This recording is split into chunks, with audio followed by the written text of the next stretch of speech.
guys, and welcome back. This is Mike and his whiteboard, and this is a brand new segment where we take concepts and we construct them visually.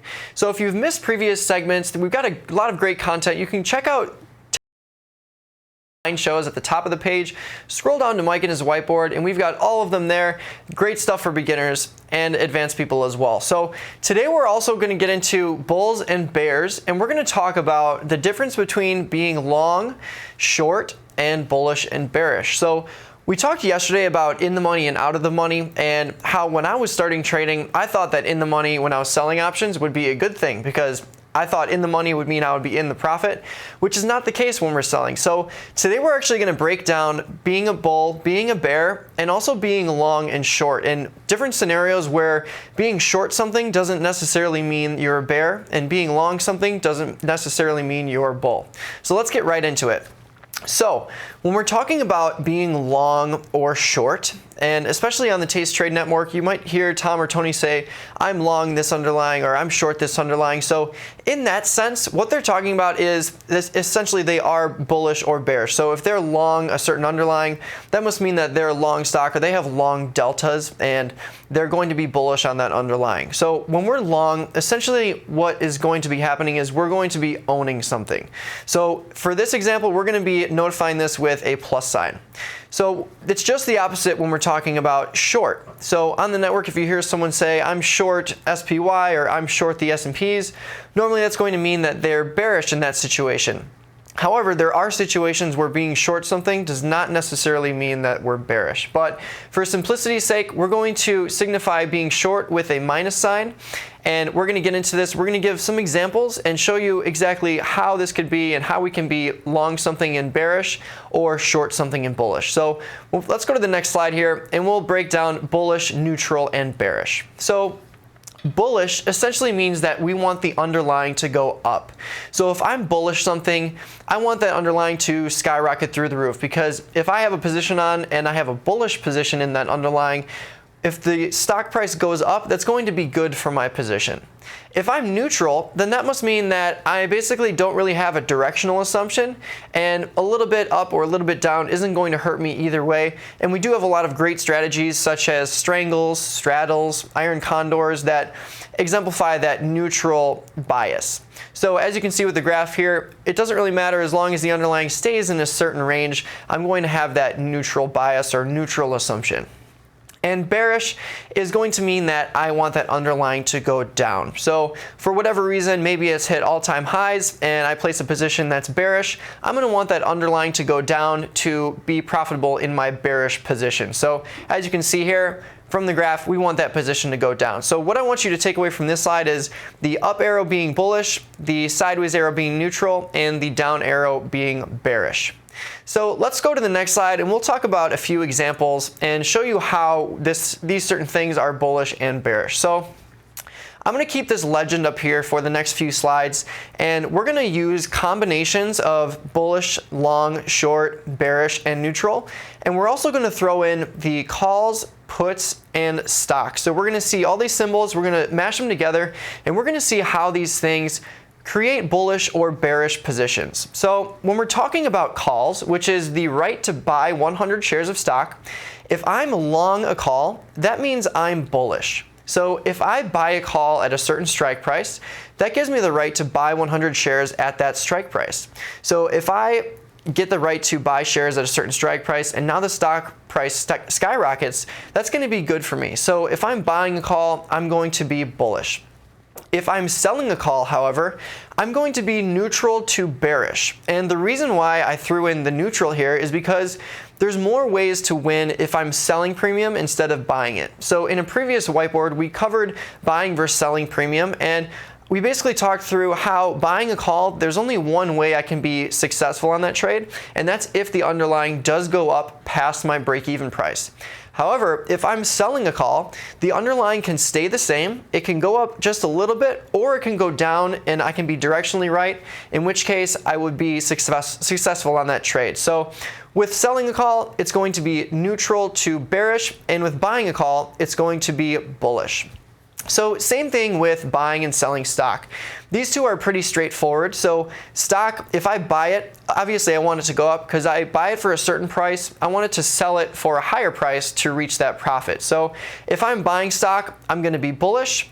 And if I'm selling stock, I'm going to be bearish. So when it gets tricky is, if we go further on this slide here, is with puts.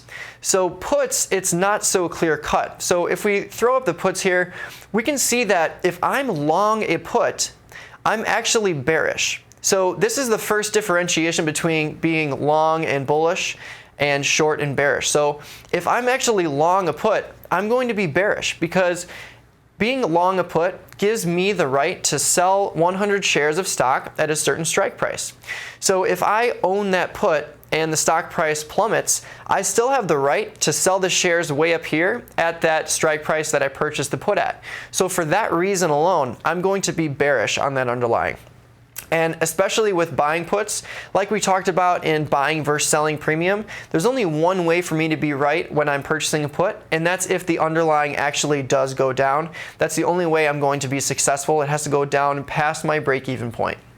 However, if I'm selling a put, I'm selling the right for someone else to sell their shares to me. So with that said, I'm going to be bullish to neutral. So again, since I'm selling this premium, I have more than one way to be right. I can be right if the stock price stays the same, because if I sell an out of the money put or a put below the stock price, if that stock price doesn't move at all, that put's still going to be out of the money, and at expiration it will be worthless, but I'll still be reaping that full profitability. So if the stock price doesn't move at all with a put, I'm going to be profitable, and if it goes up, I'm going to be profitable as well, and usually in a quicker fashion because my put would then be more out of the money and I'll be able to keep that original credit that I received. So this has been a breakdown for these certain individual options. Now let's see what happens if we start to combine these on the next slide here. So for strangles and straddles, and we're talking about the strangles and straddles that we do here at Tasty Trade. So we're talking exclusively selling premiums. So we're talking about selling strangles and selling straddles. So reviewing the previous slide, we talked about how if I'm short a call, that means that I am bearish. So if I'm short a call, I want the underlying to either stay the same or go down. However, if I'm short a put, then I'm essentially neutral to bullish. So what happens is, if I have a stock price at a certain level, let's say this stock price is at 100. If I sell an out of the money call at 120 above the stock price, and if I were to do that alone, then I would be neutral to bearish. However, if I sell a put, let's say at the 80 strike price, so I'm basically selling an out of the money call above the stock price, selling an out of the money put below the stock price. If I was just to sell that put alone, I would be neutral to bullish. But when I make that combination and create that profitability range, now I have a fully neutral trade. So I've got a out of the money call 20 points above the stock price and an out of the money put 20 points below the stock price. So in selling both of those options, I'm creating a profitability range. Now, instead of the stock price only going down or only going up, the stock price can go anywhere between 80 and 120 by expiration, and I'll be able to keep that credit received as long as the stock price does not breach any of my strikes. I'll be able to keep that credit received. So now I create that neutral profitability range. So that's an example of strangle and straddle. Now let's talk about synthetic long stock. So not all the time we're going to be looking to just purchase stock outright. We might look to become synthetic long or synthetic short for whatever reason. So an example of synthetic long stock is purchasing a call or being long a call, which is a bullish assumption, and combining that with selling a put, which is also a bullish assumption. So basically what this does is it allows me to get that one-for-one profitability if I'm buying a call and selling a put. It's pretty much going to be a pretty close trade to zero debit if I'm right at that strike. But what we're talking about here is basically just bullish or bearishness. So if I'm buying a call and selling a put, and they're both bearish or both bullish, I should say, then this situation is going to be a synthetic long stock position, which is essentially bullish. But what I want to point out is I'm short a put and long a call. So again, when we're talking about being short something and long something, it does not necessarily mean that it's bullish or bearish. So let's get to some takeaways here and we'll wrap it all together. So the first takeaway is bullish, we want the underlying to increase. So if I'm bullish on something, I basically have a position on, or I have an assumption where I want that underlying to increase because it's going to reap the benefits of my profitability in my portfolio if that does happen. On the flip side, if I'm bearish, I want that underlying to decrease. So if I have a short position, like a short call or a short call spread, anything at all, or if I have a long put, I can still be bearish and I want that underlying to decrease.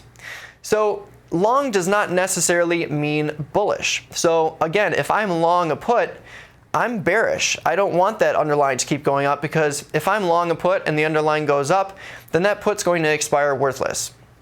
And inversely, short does not necessarily mean bearish. So if I'm short a put, I'm actually bullish or neutral to bullish. So it doesn't mean that it's going to be bearish in any way, and that's one key thing that was super beneficial for me when I was learning, just making this differentiation and separating the words bull and bear and long and short. So basically the takeaway here is that options are versatile instruments that allow us to choose direction in different ways. So unlike buying futures outright or buying stock outright where we're just buying it and we're long or selling it and we're short, we can actually sell things to become bullish and buy things to become bearish with options.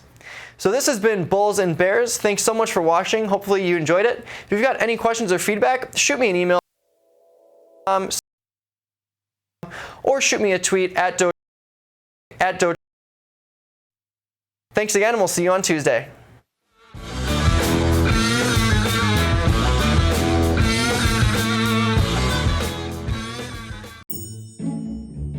What's up, YouTube? Thanks for watching our video.